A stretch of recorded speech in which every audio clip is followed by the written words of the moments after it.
Let me tell you from experience that the deep web is a disgusting human cesspit. You don't know what lies in the darkest recesses of the human psyche until you go on there. I learned that the hard way. I got suckered in by the crazy stories and the hype my friends gave it. I wanted to see it for myself. So, last week I downloaded Tor and started browsing. I didn't feel the need for any extra protection, being completely new to the entire concept. In retrospect, I wish I had. I spent hours clicking link after link after link, and I was starting to get bored and a little freaked out. I'd found a whole host of your typical crackheads searching for drugs, sites with hitmen for hire, and a shit ton of other military-grade weaponry. At one point I found myself scrolling through post after post of vivid descriptions of animal abuse, and how the sick fuckers who commit those atrocities get off on them every night. I wish I'd closed my computer right then and there, but something kept my curiosity alight. Honestly, I think some part of me just wanted to see how fucked up the human mind truly could be. After a few more links to child porn and a couple of drug markets, I'd had enough. This is it, I sighed to myself. One more link, and I swear I'm getting out of this hellhole. I clicked the link, going blindly into what, unbeknownst to me, would alter my already cynical views on humanity. The first thing that caught my eye was the curly pink font that served as the title of the opening page. It read, "Peace and Love." I remember it all too clearly, as it seemed so out of place in that slum of human refuse, formerly known as the Deep Web. I scrolled down to find an image album and a simple chat box. No one was online at the moment, so I went ahead and clicked the first set of pictures. I was not ready for what I was about to see. The very first picture was that of a young, pregnant woman, bawling her eyes out. She looked scrawny and thin, with cuts and bruises marring her pale skin. She looked scared and malnourished, like she was begging for her life. I clicked on the next photograph and nearly vomited. The young woman from before now sat in a chair, facing the camera, her dead, dull eyes boring into me. She was covered in blood, and her abdomen had been torn open. In her cold, unfeeling arms, she held the child, still attached at the umbilical cord. Its half-formed, lifeless body was a deep crimson with blood, and one could tell it had been forcibly ripped from the womb. On the wall just behind them, written in their blood, were the words, "I gave them peace," in harsh, hasty letters. I don't know what possessed me to scroll through the photo. It was as if I couldn't control myself. The images only got more and more grotesque as I looked further. The following images seemed to be a time-lapse of the decomposition of the body. I watched them rot, sitting there together. I watched the face of the mother, which could have once been considered beautiful, wither and collapse in on itself as a fetid mound of flesh. By the end of the series of images, there were nothing but decimated skeletons. I would have noped it the fuck out of there had it not been for a message that popped up on my screen. It was from the website chat. It read exactly as follows. "Hello there. Do you like what you see? Do you want more? Do you want to attain true peace? I didn't know how to respond. I was rooted to my chair with fear. Then, the sicko spoke again. You don't have to be scared, Zachary. I love you. I want to help you. Let me help you. I managed to type a simple question. How in the name of hell do you know my name? Almost immediately, I got a response. I know everything about you. You know, you really shouldn't leave your curtains open like that. You'll get a draft. You see, I just want to help you. Please, just let me save you. My eyes flashed to the uncovered window behind me, to the light of my webcam. My heart skipped a beat when I realized it was on. That sick fucker was watching me. I made a move to pull the plug on the sick son of a bitch when another message popped up. Don't try to shut me out. I'll bring you peace. I swear, Zachary Tanner. It's the only real bliss in this world.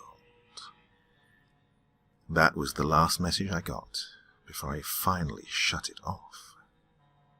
Needless to say, I stayed off the internet for a long while after that. Just today I got back on, praying to God that it would all have blown over. Oh, how wrong I was. I logged into my email only to find it spammed with mails from an account named I'll Show You Peace. Each one had the same message. I want to save you. I want to love you. I want to bring you peace. All in capital letters, but that wasn't even the worst of it. Each and every message had a candid photo of me taken within the last week. I've tried to involve the police, but they haven't been much help. Please tell me, what do I do?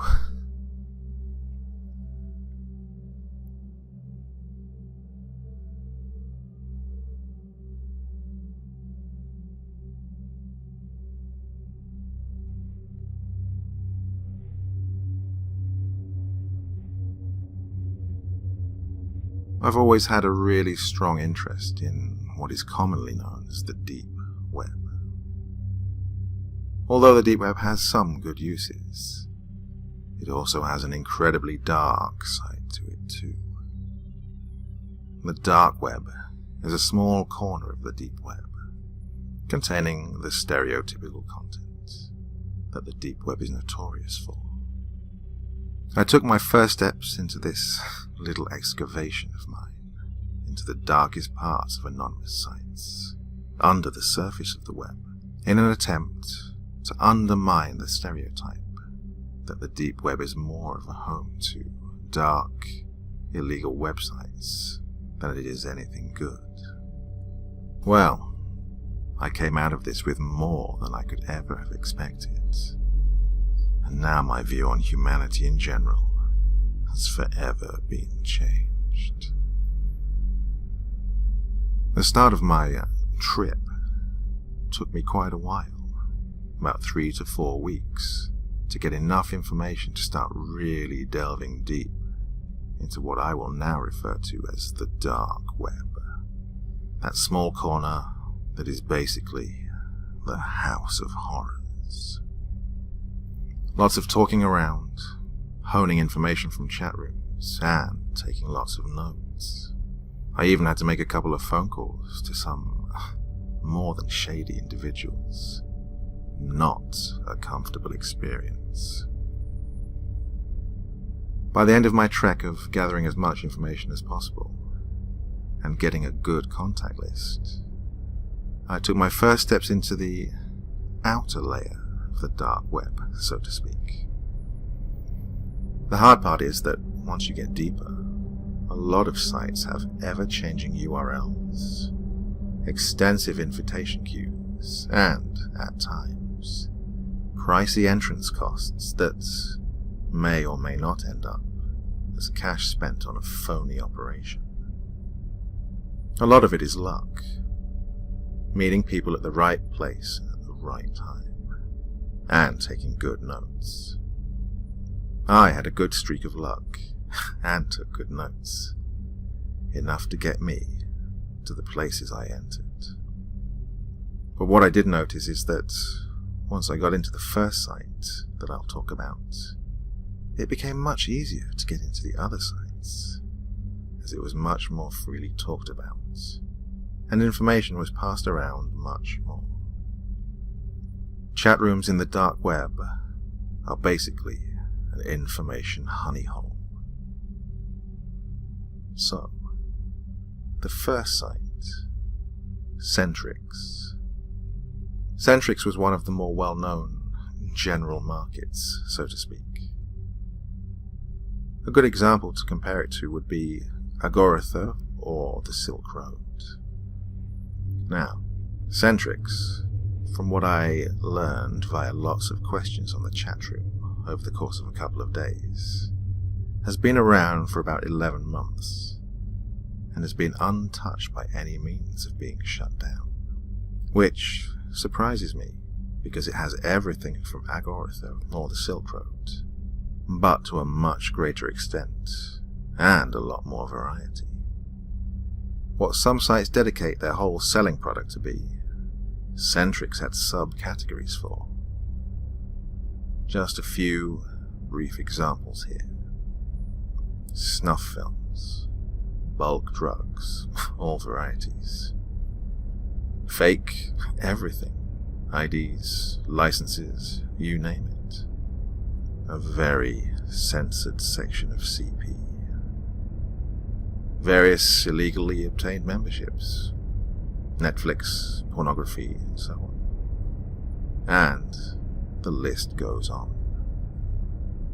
Another thing that is a bit chilling is the fact that they took a great effort to crack down on scams.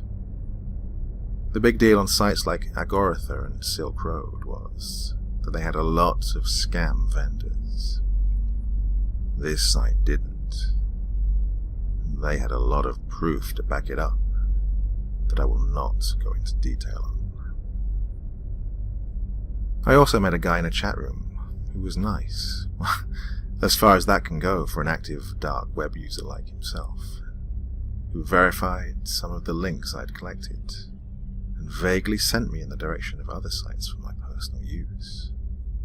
This was a great help, and it led me to my next site, which, from the illegality and general morals of the site, is what I consider the next layer or gate into the dark web. So, my second site, Brink Warehouse. Hey, a site with a normalish name. Brink Warehouse was actually quite fascinating.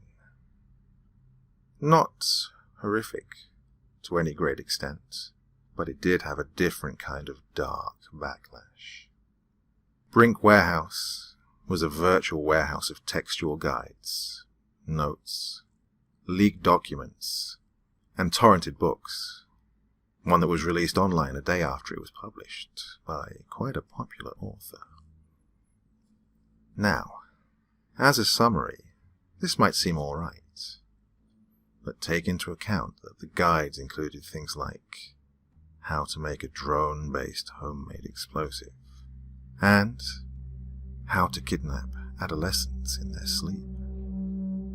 Illegal, leaked documents galore, anywhere from US classified cases to foreign affairs. This also included guides on illegally modifying weapons, joining terrorist groups, guides to scripting and nulling bank accounts, and so on and so forth. Not a fun sight. The site I headed to next is where it starts to get really formally creepy. The site with no name. I got access to this site, which I consider to be the start of the darkest of the dark web, from a chat room user called Francis Stern 344 on ChitChat, a very common deep web chat room site that most of you have probably already stopped off in. Well, talk comes to talk, and we end up on the topic of snuff films, how common they are, where they're usually filmed, and why, and so on. I gain his trust. We resume this chat in a private room that he had. Please, keep in mind that only getting information was my main reason for chatting. I am not into snuff films, though they do fascinate me. We talked for a good 20 minutes before, without me having to even ask. He hooked me up with a site. Now, I'm just going to use a small portion of the URL to name it. So we're going to call this site 5611. Now, this site, 5611, required an invite, extensive registration, questioning, and a one-on-one meeting with what I assumed was the site director or admin. This person was a harsh motherfucker, and the stern punishments for breaking the site's rules were laid out in full. The guy who invited me, Francis Stern 344, I guess was a long-timer on 5611, and had permission to let me take a tour of the site. Now, I did ask for a formal site name for future reference, but they said a title would only make it easier to identify them, which they did not want to happen. 5611 had a small membership that, he said, the runners of the site tried to cater to very fondly, as membership is approximately $350 a month. Upon entering the site, I had to check the "Are you older than 18" box for the 5th time since I'd started signing up. Finally, I was in. The site's design was bland and blocky, with a pure white background and very blocky, close-together writing. In the top right corner, there were options to log out, add funds to the balance, and then a small wallet emoticon that displayed an empty client-side balance. But those things were barely on my mind. My mind was on the center of the screen. In a single row down the center, single frames with captions and a description took up most of the screen. The top one had a still of a table with various blades and blunt weapons laid out. The title, 24-year-old female, sleeping, suggestion, death, with a price tag along the side.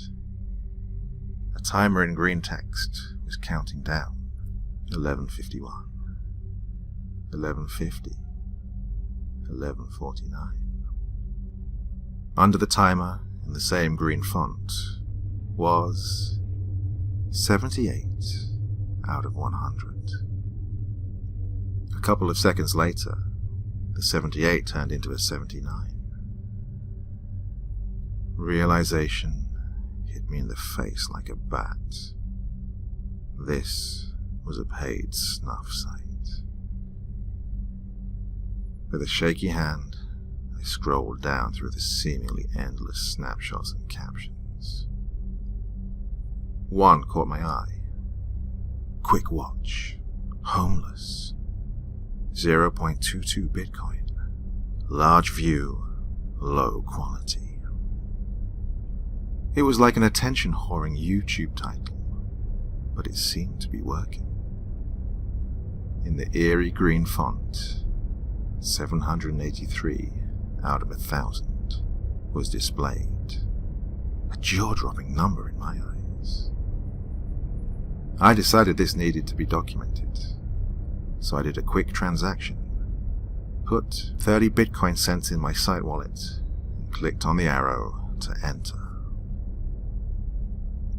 It took a minute or two to complete the transaction, and after about a 5-minute buffer, I was in the showing. There was no chat box, only a slightly lighter border of grey and static. The same green timer was now in the bottom right of the screen. 3, 2, 1. The square blurred, revealing a city street. What seemed to be Arabic writing was on various shop signs and advertisements. Light from a street post gave a fuzzy glow to the scene. The cameraman, from the position of the camera, seemed to be leaning against a wall. The shot focused on a dinky red junker on the street's curb. From the side of the camera's view, a gloved finger points towards the entrance of a dark alley, where a man lays on his side, like a breathing pile of rags, obviously homeless and alone. The finger makes a motion towards the car, and 3 men quietly exit the car and walk along the storefronts towards the sleeping homeless figure. The quality is totally shit, but the scene can still be made out and is enhancing my horrid imagination about what is to come. About 5 meters from the homeless victim, the lanky group of thugs pull out plain white theatre masks from their jackets, take out various small weapons, and pounce around the corner onto the innocent, unsuspecting victim. The camera picks up the quick shuffling of feet as the cameraman runs towards the scene, catching the thugs thrashing and stomping the man from his slumber. "Cut him up!" The cameraman's thickly accented voice commands the thugs, who begin to slash the victim at a wild speed, like hyenas tearing into caught prey. Blood sprays onto the wall and onto the thugs' white masks. It is horrible. My stomach barely holds on. I can't take it. Logging off Tor, I take a few more security measures and shut off my computer, taking some deep breaths and sipping from a Coors Light. Now, on to my last visit to the dark web. Candy Palace. I logged on about a week later and never even thought to go back on 5611. I never contacted anyone from my past sites, and I knew in my heart that this would be my last visit to any site on the deep web. I was thoroughly motivated to not go on, because with 5611, that had really been in my mind to be the last straw. I'd proven to myself that the dark web, even though it has some good parts, is really just a beacon of humanity's horrific actions. I'd proven to myself that sites like 5611 and others do exist. But I just felt the need to cover the last huge part of the dark web that is, in my mind, the worst of it all. Child pornography. Candy Palace is a huge site. Do some digging and get some sources, and unfortunately, you will find it. From the videos, I've come to the conclusion that it is all hosted in one location in a foreign country. I always wondered that if there are all these snuff films and child sex slave dungeons that are often spoken about, that there would have to be a suitable amount of missing children cases and unsolved murders to go along with them. Some research and asking around concluded that many of the film murders and child porn director rings are in fact in foreign countries, where getting away with these kinds of actions is a piece of cake, in the words of an aspiring director in a Candy Palace chat room. I will not go into specific detail about any one video on Candy Palace. I'll only lay down some basic stats and descriptions, and let you find the rest if you so please. The main chat room had several hundred chatters in total, between the various subchats. They actually had a very detailed profile of each child. An example was Tatasa, 9 years old, black hair, and then included a list of, if I remember correctly, 83 videos she starred in, and counting. The children were usually smothered in makeup and, besides for what seemed like a designated 2 or 3 stars, not extremely physically hurt via evident beating. Double penetration, binding, gay, forced one-on-one, knife, roleplay, chamber, and dungeon were the top video tags. Each video had 1 or 2 tags. If I remember correctly, there were a total of 17 stars. Nobody ever brought up anything about whether they were kidnapped, imported, or imprisoned. All anyone cared about was watching, so getting information on that topic was hard. There were no grimy bedrooms or warehouses or basements. Nothing that fits the common stereotype. Most of the scenes were filmed in various sets, such as era-style dungeons or surgery rooms. It was basically Pornhub with a pink, white, black color scheme, and 6 to 12-year-olds. It is a nightmare. Conclusion: I never look at people the same. Throughout doing this research-oriented trip through the dark web, my view on humanity has changed. Every video I watched in the name of research chinked away at my emotions, often leaving me crying. My curiosity broke me, and it's taken me nearly a year to fully recover. This story constitutes, I guess, my case file for my research on this subject.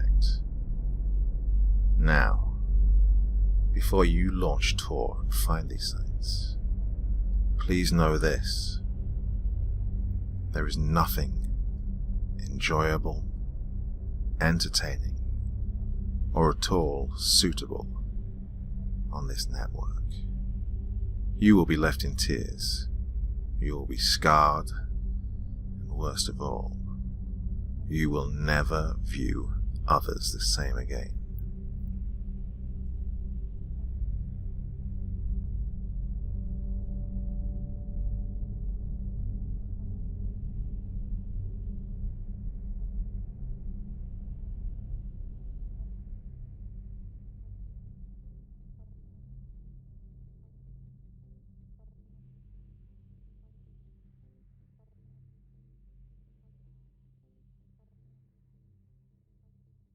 So, depending on how much you actually use the internet, you might know of something called the deep web.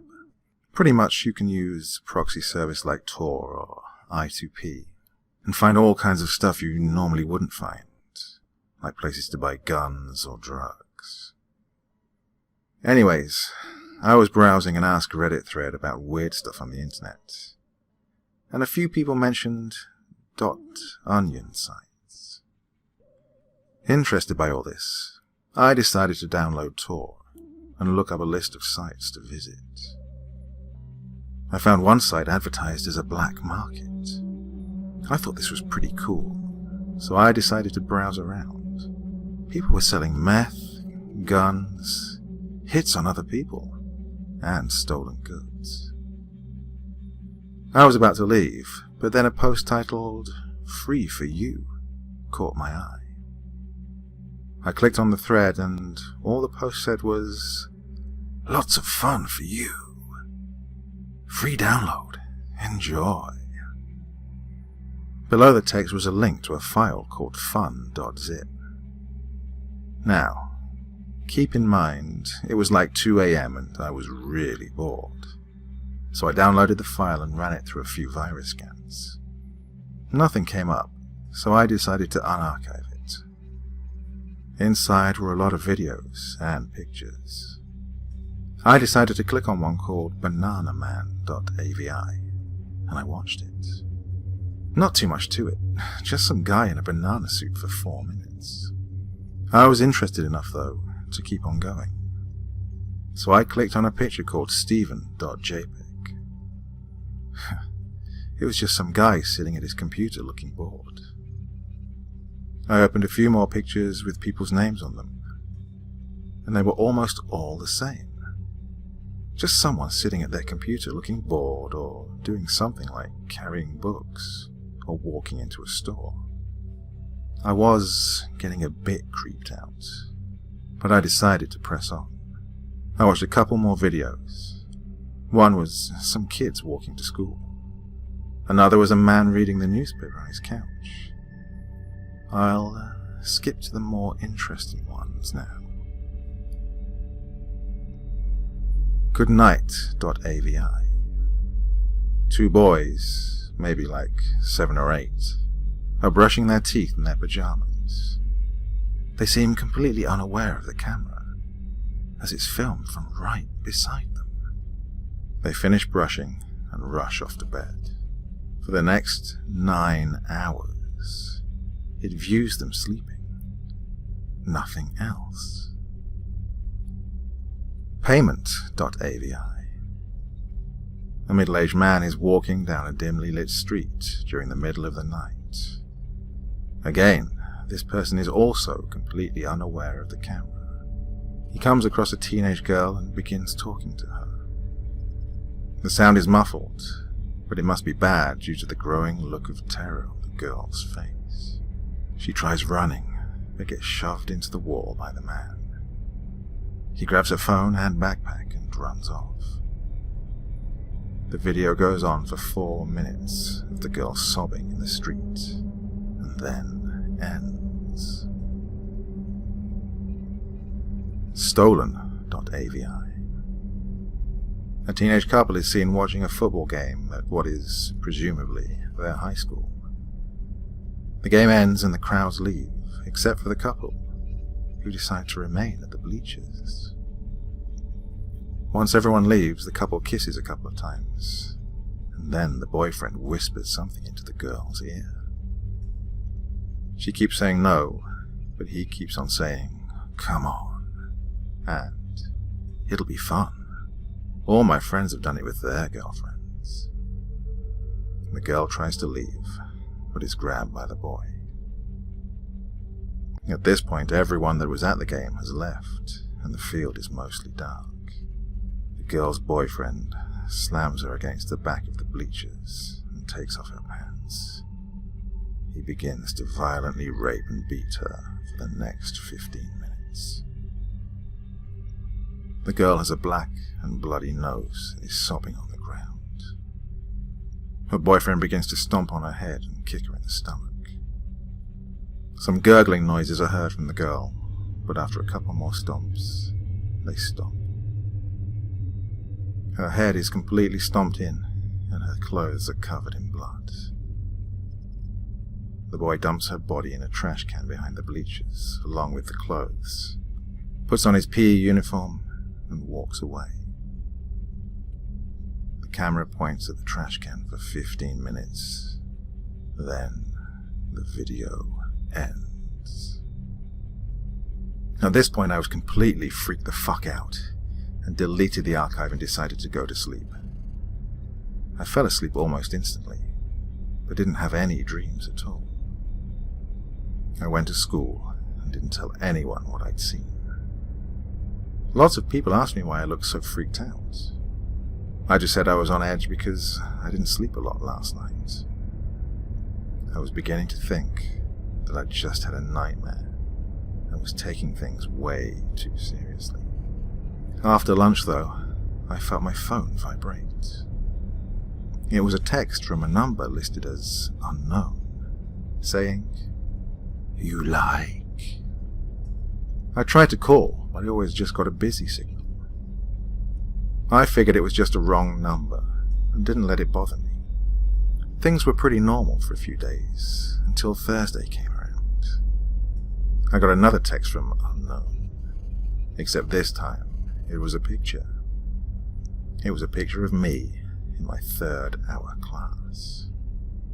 I instantly freaked out and went on a computer to try to find the post I'd seen on Sunday night. I looked everywhere, but the thread was nowhere to be found, and no one was talking about it. More pictures started rolling in. Some were of me. Others were of my friends, my family, and some people I didn't even know. I went to the police, and they said they would try to trace the number, but they considered it low priority, so it would take a couple of days. I texted all my friends, asking if they were playing some kind of fucked up joke on me. No reply. I tried calling them, and it just went straight to voicemail. I decided I would just go home and look into my browser history to find the post, so I called my mum. Again, just straight to voicemail. Even though I lived pretty far from the police station, I decided to run home like my life depended on it.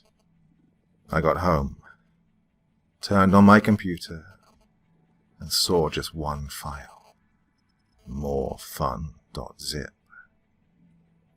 With great fear, I opened up the file, and inside were pictures and videos of all my friends and family being tortured and mutilated. Images of my mum with her eyes ripped out and impaled on sharp metal rods. My friends with their jaws ripped off, fingers cut off and jammed into their eyes, and videos of them being burned alive. I was going to call the police, but one more image caught my eye. It was entitled hello.jpg. Created about 15 seconds ago.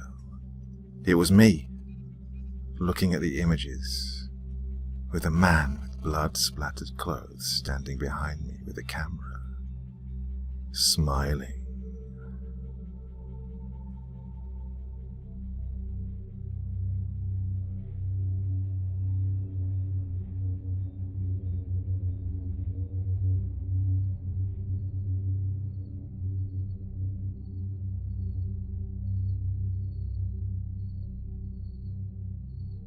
This story happened to my friend just 1 week ago. To give you some context, this is the friend that showed me how to get onto the deep web.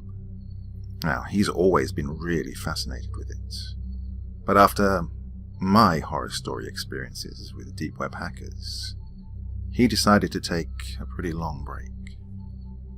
He didn't resume using the deep web until about a year after hearing about my experiences. But he didn't tell anyone. He would buy stolen Apple products, drugs, and so on. Now, about a week or two ago, he was buying some cocaine. It wasn't from the seller he normally buys from, though. Basically, it was really cheap. So he gave the seller his address and a fake email he used, so he could stay in contact until the deal was done. He wasn't too worried. This guy seemed professional, and it was the same procedure for most of his purchases. My friend told him to ship it in a movie case, or something that his mum wouldn't expect to find drugs in. This was probably his biggest mistake. He let the man know he was just a teenager. But then again, my friend isn't the most careful of people. A few days later, his mum walked into the house and handed my friend a movie he'd ordered online. He took it and opened it up. But inside there wasn't any cocaine, just a piece of folded up paper. He opened it up and read it. "There's been a problem. Email me for details." At the bottom, the man had left a new email for my friend to contact. My friend got on his email and asked the guy what the problem was. He responded, "Something has happened. If I were to send it to you, it could be traced back to me, and we would both be caught. Meet me at the elementary school at 7. We'll just do it in person." Now, the school wasn't too far away, so my friend told his mom that he was staying the night at my house, and he headed off to meet the man. He called me and asked if I could be there with him, but I was really busy with my schoolwork, so I said I couldn't. I did tell him to take a knife or something though, just in case things went wrong. When he got to the parking lot outside the school, he heard a car honking its horn. He saw it was a Jeep, but the plate had been covered up by duct tape, and the windows were tinted very dark. The man got out of his car and gave my friend the drugs, and my friend paid him. It seemed like everything had gone fine. My friend got in his car and sat there a bit in order to call and tell me that everything was fine. He noticed that when he'd hung up though, the man was still there. Why was he waiting? He didn't think too much of it and drove off. When he got to the first red light, he noticed that the man's car was right behind him. He started to get a little nervous, but kept driving. When he reached his neighborhood, the man was still following him, so he decided it would be a bad idea to lead him to his house. He instead turned into the next neighborhood and took a whole bunch of random turns, hoping to lose the man. Eventually, he no longer saw the car, so he pulled the car into his garage and called it a day. That night, he noticed the sound of a car engine. He looked out of his window and saw the man's car parked in his driveway. He got wide-eyed and snuck downstairs and peered through the window. Inside the car, the man was smoking a cigarette and talking on the phone. But in the passenger seat, he also saw a second man. The second one was a lot more suspicious looking, even more so than the shady drug dealer. This second one had messed up hair, a trashy shirt, and, while it was hard to see, my friend could almost make out a scar from a massive burn on the side of his neck and on his face. He kept watching the two men until the second man began to look at the window more and more often.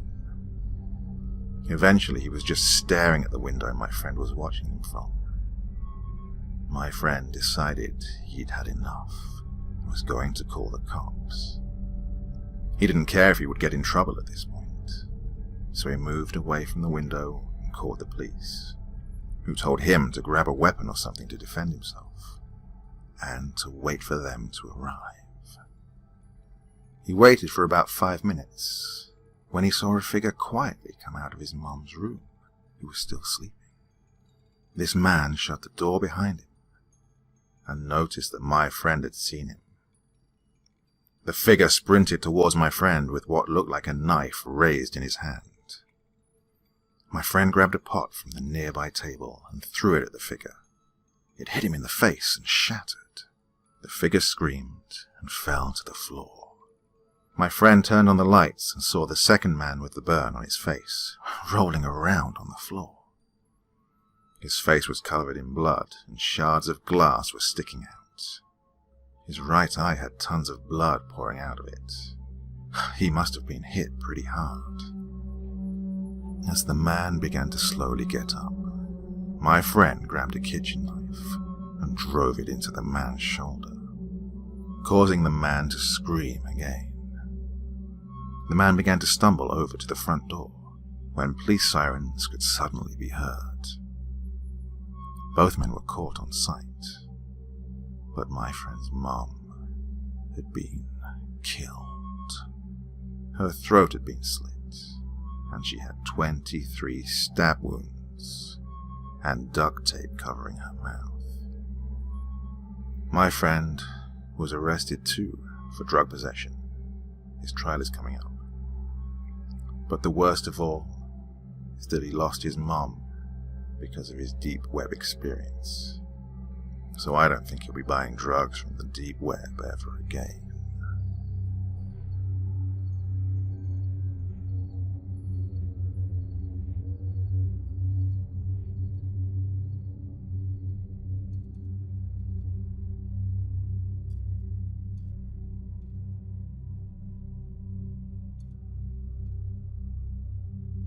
The deep web.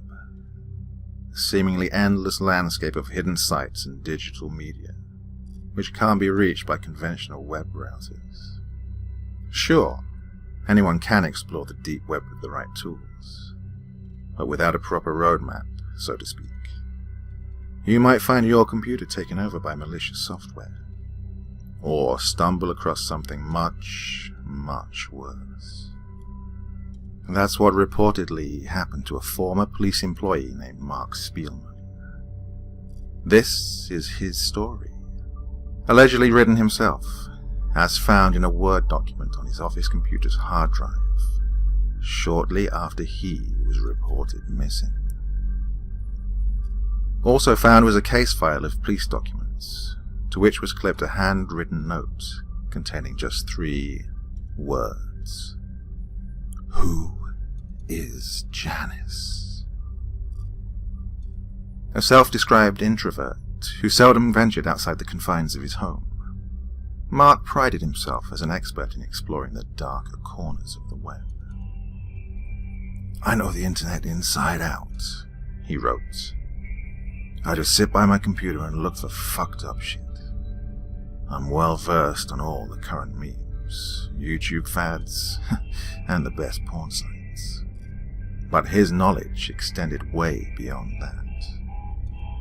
It just so happened that someone with his particular skill set was needed by the local police department to assist in criminal investigations where critical evidence might be hidden in undisclosed locations on the deep web.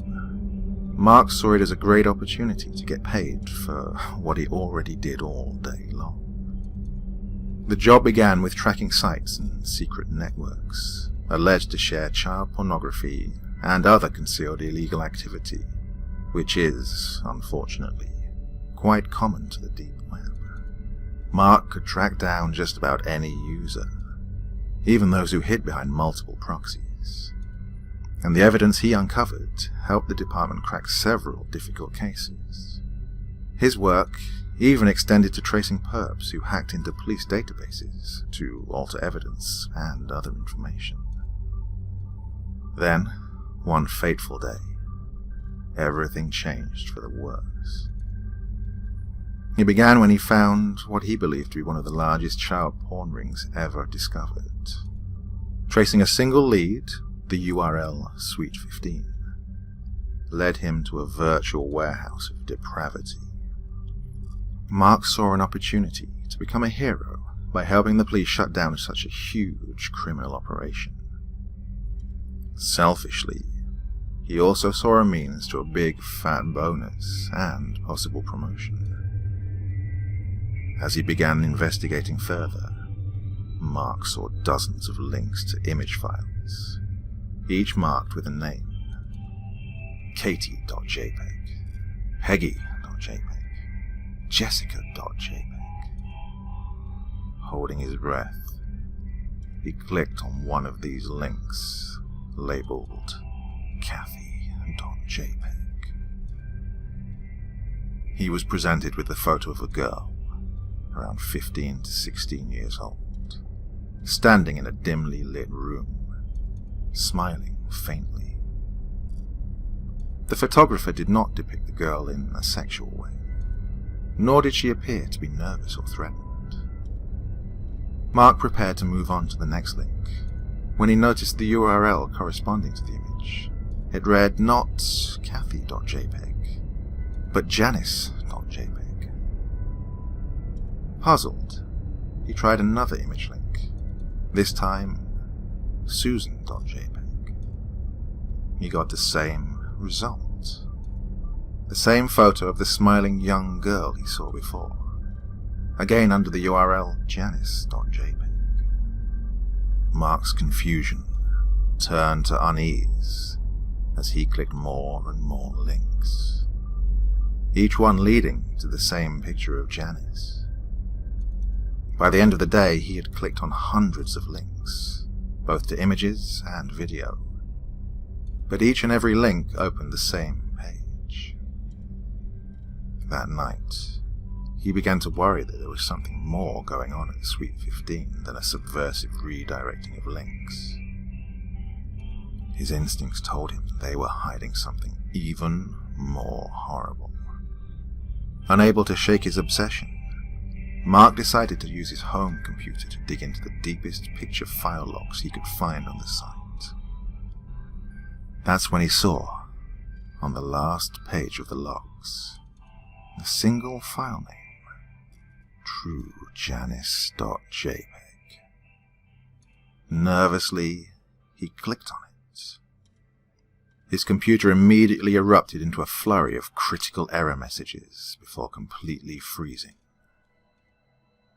He restarted the machine, only to discover that it had been infiltrated by an extremely malicious application, which deleted every one of Mark's pre-existing files and replaced them with hundreds of newly downloaded images. If Mark had any doubt that he had meddled with something truly dangerous, that doubt was obliterated when he saw that his desktop screen was now the image of the same young girl. But this time, the photo was different. Janice was not smiling anymore. She looked scared. Nevertheless, Mark pressed onwards, hands trembling as he tried to open one of the many image files now residing on his computer. The image of Janice popped up, but this one was also different. The girl was clearly horrified, her look of distress replaced by one of panic.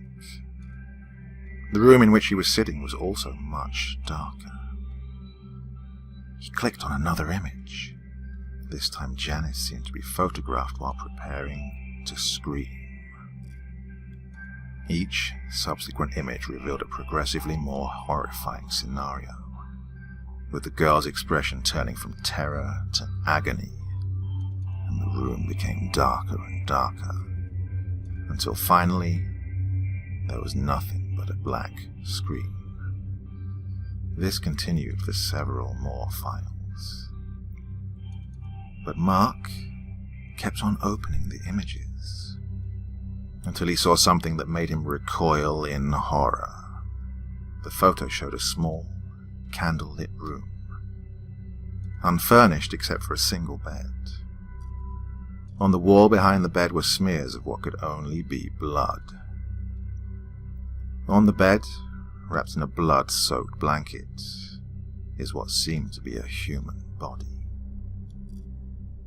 Mark kept on clicking, and that's when he saw the man. The large male figure was standing over the bed, his face hidden from the camera, and was shown reaching for the stained blanket.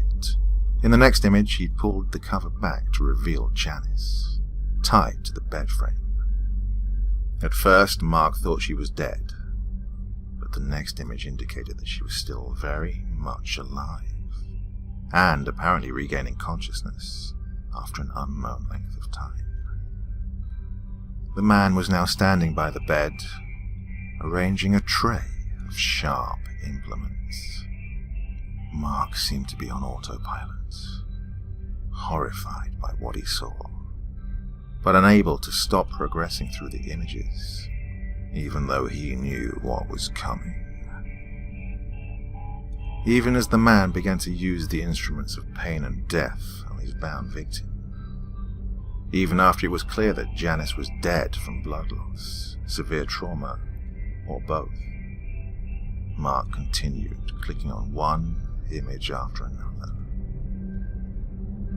Toward the end of the list, most of the JPEG images were solid black again. However, by the second to last file, Mark was shocked to see Janice facing the camera as she had in the beginning. But this time, her eyes were sunken, her skin drained of color, and her face dotted with dried blood. Mark knew that Janice was dead, but somehow he also knew that she was staring directly at him. He clicked the final file and was met with a single line of text. Who is Janice? According to the police report, Mark's documentation of the entire ordeal is the only evidence police found on his computer. The hundreds of files which he claimed to have seen were missing, and police could find no trace of the Suite 15 directory he'd been allegedly investigating. The report also states that Mark disappeared after he'd left work that day, and to this date, his whereabouts are still unknown. Further documentation relating to the case was finally uncovered, including the possible identity of Janice. Her name and description matches that of a missing girl at the center of an unsolved 20-year-old kidnapping investigation, in which the missing girl's parents had also mysteriously disappeared. Police also found one file on Mark's work computer, which had previously eluded their examinations. The original image of a sweetly smiling girl, marked Janice.jpg. Further analysis of the image allegedly revealed several hundred lines of embedded and encrypted code. After weeks spent deciphering it, experts discovered a link to a single video file. The contents of that video were promptly marked as classified, and no details have ever been made public. Shortly after this classification, the case of Mark Spielman's disappearance was closed.